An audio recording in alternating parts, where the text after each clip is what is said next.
نظر آتی ہیں. لیکن مفتی صاحب اس میں وجہ یہ ہوتی ہے، سب سے بڑی جو سمجھ آتی ہے کہ یہ ایسے افراد کا یہ کہنا ہوتا ہے کہ آپ قرآن پر چلیں، حدیث پڑھیں، بس باقی یہ بزرگوں کی اور ان لوگوں کی کیا حیثیت ہے معاذ اللہ.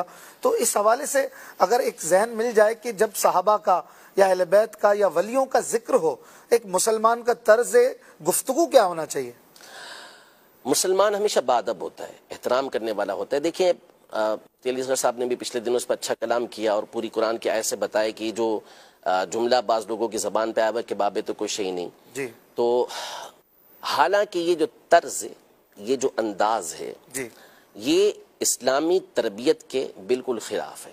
نبی پاک صلی اللہ تعالیٰ علیہ وسلم تو یہ ارشاد فرماتے ہیں کہ من لم یرحم صغیرنا ولم یوقر کبیرنا فلیس منا، کہ جو ہمارے چھوٹوں کے پر رحم نہ کرے اور ہمارے بڑوں کی تعظیم نہ کرے وہ تو ہم میں سے ہے ہی نہیں.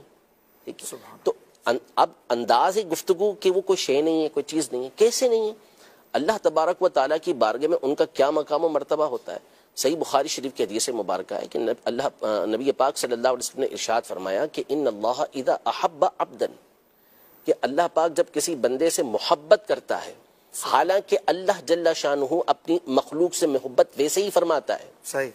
یہاں محبت اور بندے سے مراد وہ نیک صالح بندہ ہے جس کو ہم ولی کہتے ہیں، اللہ کا ولی کہتے ہیں. اس سے اللہ پاک جب محبت کرتا ہے تو جبریل امین کو اپنے پاس بلاتا ہے اور فرماتا ہے کہ انا احبہ، میں اس سے محبت کرتا ہوں، فاحبہ، تو اس سے محبت کر. جبریل امین اس سے محبت کرتے ہیں. پھر وہ اہل آسمان میں اعلان کرتے ہیں کہ فلاں بندے سے اللہ پاک محبت کرتا ہے، تم بھی اس سے محبت کرو. آسمان والے اس سے محبت کرتے ہیں. ثم یودع له القبول فی الارض، پھر اس کے بعد جو زمین والے ہوتے ہیں ان کے دل کے اندر، ان کے دل میں اس بندے کی مقبولیت کو رکھ دیا جاتا ہے. سبحان اللہ. یعنی کون سے لوگ جو نیک صالح اللہ کے بندے ہوتے ہیں، جو دین کی طرف راغب ہوتے ہیں، ان کے دلوں کے اندر ان کی محبت رکھ دی جاتی ہے. تو وہ کون ہیں؟ اللہ کے نبی، اللہ کے اولیاء ہیں. ٹھیک ہے، صحابہ ہیں، اہل بیت اطہار ہیں. تو یہ ان کا طرز عمل، ان کا طریقہ کار ہوا کرتا تھا. تو یہ جو ادب اور احترام کا جو طریقہ کار ہے، یہ اسلاف سے نبی پاک صلی اللہ تعالیٰ علیہ وسلم کی تعلیمات اسلاف نے لی اور آگے چلاتے ہوئے آئے ہیں. ہمیشہ احترام کے ساتھ ہمارے یہاں بزرگوں کا یہ نام لیا جاتا رہا، چاہے وہ صحابہ کرام علیہم رضوان ہوں، اہل بیت اطہار ہوں، اولیاء ہوں، شہداء ہوں، ان کا نام ہمیشہ ادب اور احترام کے ساتھ لیتے ہیں. تو اصول ہے، ضابطہ ہے. قرآن مجید فرقان حمید میں اللہ جل شانہ نے والدین کے لیے یہ فرمایا کہ اگر وہ بڑھاپے میں سے وہ دونوں پہنچ جائے، ان میں سے کوئی ایک بڑھاپے کو پہنچ جائے، فلا تقل لهما اف، انہیں اف نہ کہو. جی. اف کا کلمہ کہا گیا کہ اف نہ کہو. تو علماء نے اس مقام پر، مفسرین نے اس مقام پہ لکھا کہ اف یہ سب سے ہلکا کلمہ ہے کہ جو بندے کو تکلیف کے وقت نکلتا ہے. اچھا. ٹھیک ہے، تو ان کے ادب اور احترام کے پیش نظر ان کو اف کا کلمہ نہ کہو. ٹھیک ہے. اس پر پھر مفسرین نے لکھا کہ اگر کسی مقام پر اف کا کلمہ یہ تعظیم کے لیے استعمال ہوتا ہو، یعنی کسی کو ہم رسپیکٹ دینا چاہیں، تعظیم دینا چاہیں، اور اس مقام پر اف استعمال ہوتا ہو کسی زبان کے اندر، لینگویج کے اندر، تو وہاں پر اف کہنا منع نہیں ہوگا. وجہ کیا ہے؟ وجہ یہ ہے کہ یہاں جو منع کرنے کی بیسک بنیادی وجہ تھی وہ یہ تھی کہ اس سے ان کو تکلیف ہوتی ہے، اذیت ہوتی ہے کہ ہماری اولاد نے ہمارے سامنے اف بھی کیسے کیا. ٹھیک ہے، تو یہ ایک مثال کے طور پر مثال میں نے بیان کیا. دوسری بات دیکھیں، اب الفاظ اس طرح کے استعمال کرنا، تو اگر کوئی اپنی ماں کو کل سے یہ کہنے لگے کہ یہ میرے باپ کی بیوی ہے، تو حقیقت تو بیان کی نا، لیکن کوئی بھی نہیں کہنا درست ہوگا؟ بالکل درست نہیں ہوگا. تو جو طریقہ کار ہوتا ہے، اب صحابہ کے بارے میں اس طرح کا لفظ استعمال کرنا، جملہ استعمال کرنا، یہ تعلیم کے خلاف ہے. اور اللہ کی بارگاہ میں ان کا مقام، ایک تو یہ حدیث پاک میں نے آپ کے سامنے بیان کی، اور پھر اس کے بعد جو بخاری شریف کی مشہور و معروف حدیث مبارکہ، حدیث قدسی، اس کو دیکھیں تو اللہ کی بارگاہ میں ان اولیاء کا مقام ظاہر ہوتا ہے. ارشاد فرمایا من عاد لی ولیا فقد آذنتہ بالحرب، جو میرے کسی ولی سے عداوت رکھتا ہے تو میں اس کو جنگ کا اعلان دیتا ہوں. آگے ان کا مقام و مرتبہ دیکھیں کہ آپ کہہ رہے ہیں نا قرآن و سنت پر عمل کرے، تو یہ قرآن و سنت پر ہی عمل کر رہے ہیں. وہ اللہ تبارک و تعالی ارشاد فرماتا ہے کہ جس بندہ میرا قرب فرائض سے سب سے زیادہ حاصل کرتا ہے، یعنی جن چیزوں کو میں نے اس کے اوپر فرض کیا ہے ان کی ادائیگی سے سب سے زیادہ میرا قرب وہ حاصل کرتا ہے.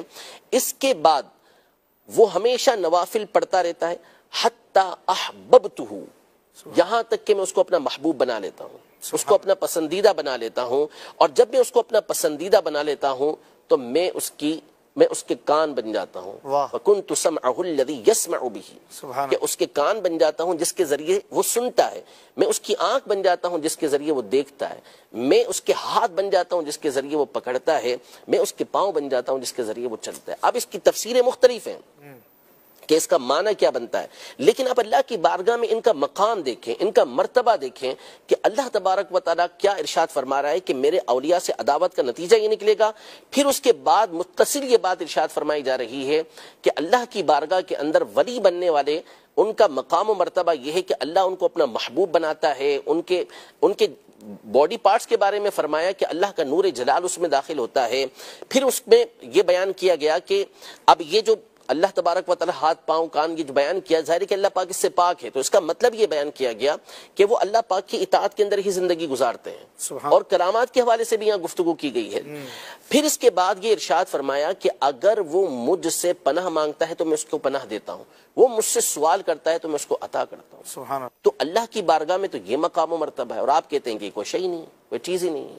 اور پھر میں آپ کو بتاؤں کہ دیکھیں، بندہ جب ابتدا چھوٹے طبقے سے، چھوٹے درجے سے کرتا ہے نا، جی، یعنی پہلے وہ اللہ کے ولیوں پر اس طرح کی باتیں کرتا ہے، تو کبھی بھی یاد رکھیے گا کہ اب وہ اس دروازے پہ نہیں رکے گا. یہ دروازہ ہوتا ہے جو، یعنی یہ وہ جگہ ہوتی ہے جس کو کہتے ہیں کہ یہاں سے دروازہ کھل گیا، اب اس نے آگے ہی بڑھنا ہے. اب اس کے بعد وہ تابعین پر آئے گا، تابعین کے بعد وہ صحابہ پر آئے گا، اور وقت آئے گا کہ وہ انبیاء کے بارے میں بھی اس طرح کی گفتگو کرے گا. اللہ. کیوں؟ اس لیے کہ یہ لوگ پردہ اور یہ لوگ دروازہ ہیں. یہاں پر اگر بندہ رکا رہتا، یہاں سے وہ جری ہو گیا. صحیح. جیسے قاتل ہوتا ہے، مجرم ہوتا ہے، وہ ابتدا میں تو ظاہر سی بات ہے کہ چھوٹے موٹے کام کرتا ہے، پھر آہستہ آہستہ آہستہ پھر وہ بڑے بڑے جرائم کرنا یہ شروع ہو جاتا ہے. تو اس لیے ہمیشہ جو بزرگان دین ہیں، اسلاف ہیں، ان کا ادب اور احترام، اور نام بھی ادب و احترام ہی کے ساتھ لینا چاہیے. ہمیں تو سکھایا گیا شروحات حدیث کے اندر، امام نووی رحمۃ اللہ تعالی علیہ اور کئی بزرگوں نے لکھا کہ جب صحابہ کا نام آئے تو تعظیم کے ساتھ رضی اللہ تعالی عنہم کہنا، اور اسی طرح جب اولیاء کا نام آئے تو رحمہ اللہ کہنا.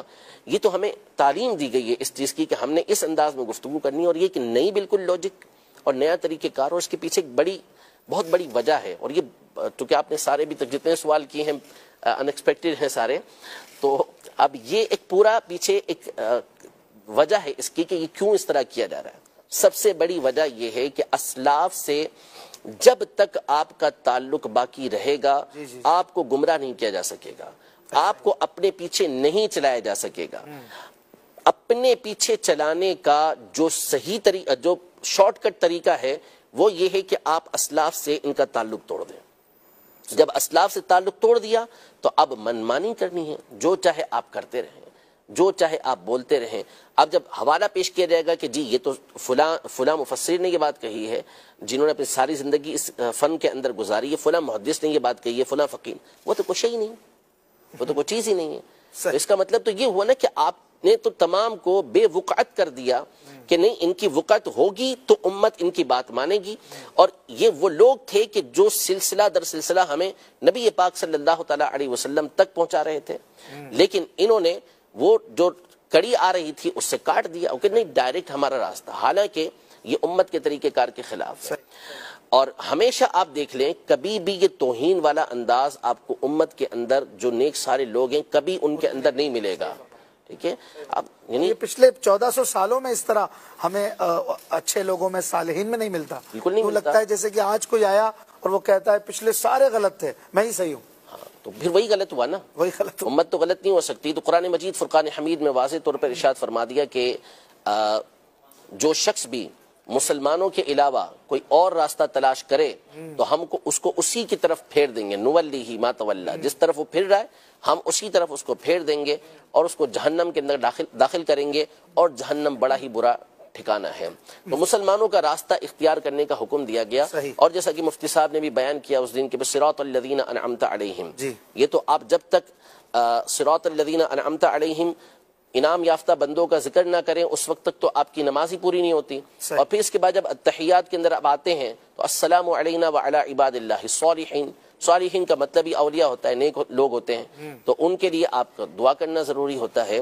تو ہمیں تو یہ تعلیم و تربیت دی جا رہی ہے کہ ہم ان کے لیے دعائیں کریں, ہم ان کے طریقہ کار کو اختیار کریں, اور ہمیشہ سے مسلمان یہ طریقہ کار اختیار کرتے ہوئے آ رہے ہیں.